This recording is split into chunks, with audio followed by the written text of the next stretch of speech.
So the rumor was that Tyron Woodley Tyron Woodley even talked on Flow Combat that he's going to be fighting someone that's not a welterweight contender. And then rumors started spreading. Here's another one where Nate Diaz's coach deleted something where Nate's in training camp. Don't people realize when you post something that it's there? Like, even if you take it off, everyone gets it. Mm-hmm. By deleting it, does nothing. When you delete it, actually more skeptical hippo eyes. I think that's what some people use that to their advantage now, though. They do it on purpose. They know people will talk about it more. It's not a bad idea. So what did his coach tweet, though? Let me see that. I'm sure that it's screenshotted there. Right there. His coach put, "You fight fans, be ready. Diaz back to ass whooping business. Fight camp." All right, so he's just saying we're in fight camp. He didn't say who. There's nothing wrong with that. Indeed. And then so Woodley Diaz discussion for UFC 219. So my thoughts on Woodley versus Diaz.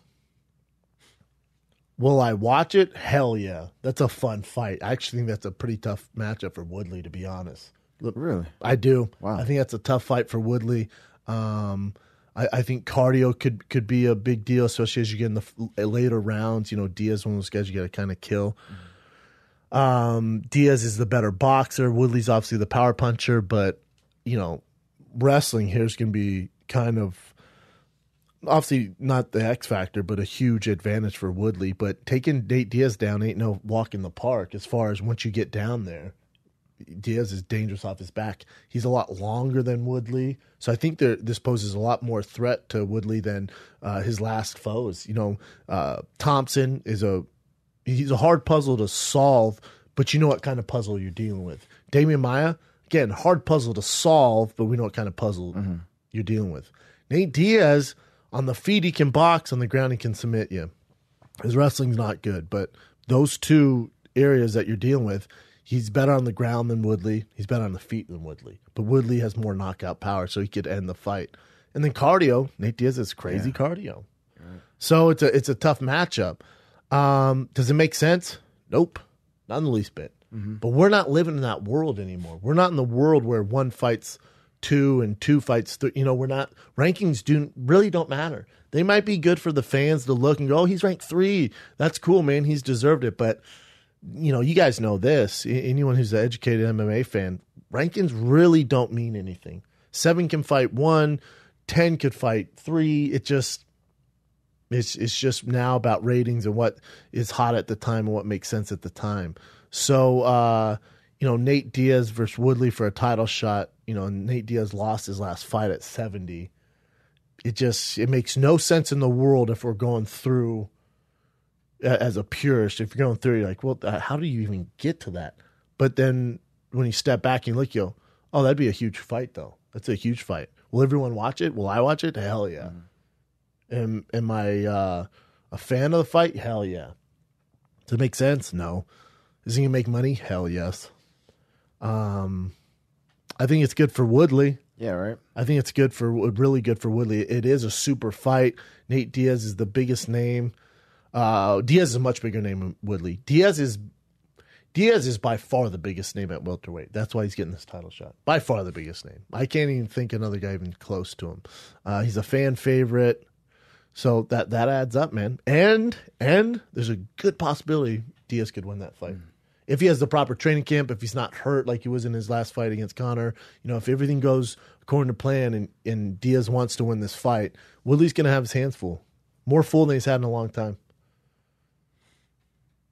Do you think win or lose, it'll affect if he fights Conor?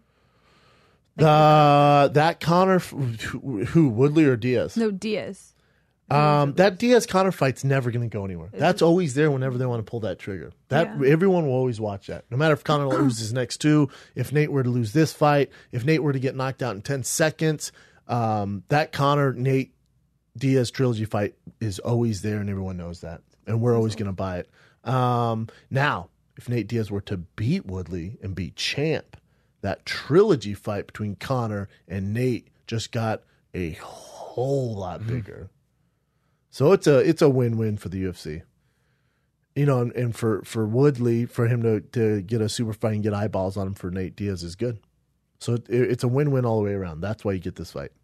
Again, does it make sense as a purist in the ranking systems? No. To be honest, who cares about rankings anymore? I really don't. Just based off, because I know they don't mean that much to the brass. Yeah. We know that's not the way the world works, so why would you guys care about the rankings anymore? Nate Diaz pays his dues. You know, why can't he have a title shot? Oh, he lost his last one. I get it. You're telling me he's not a tough matchup for these guys or anyone there? Also, who else would you give that title shot to? And when I say Nate Diaz is the biggest name at 70, I challenge you. I dare you to find a bigger name than me.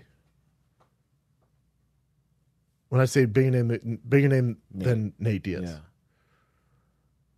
Woodley's not a bigger name. He's your champ. Wonder Boy's not a bigger name. Robbie Lawler, fan favorite, not a bigger name. Colby Covington, Dos Anjos, Damian Maia, Jorge, Till, Carlos, yet Cerrone. That's why they're doing it. And it saves that December 30th is always, their big card. If you remember, that's when they had Ronda versus Holly, and that's December 30th is an important card for them. So this would definitely save the day. So I'm into it. Again, does it make sense? Nope. But I'm into it.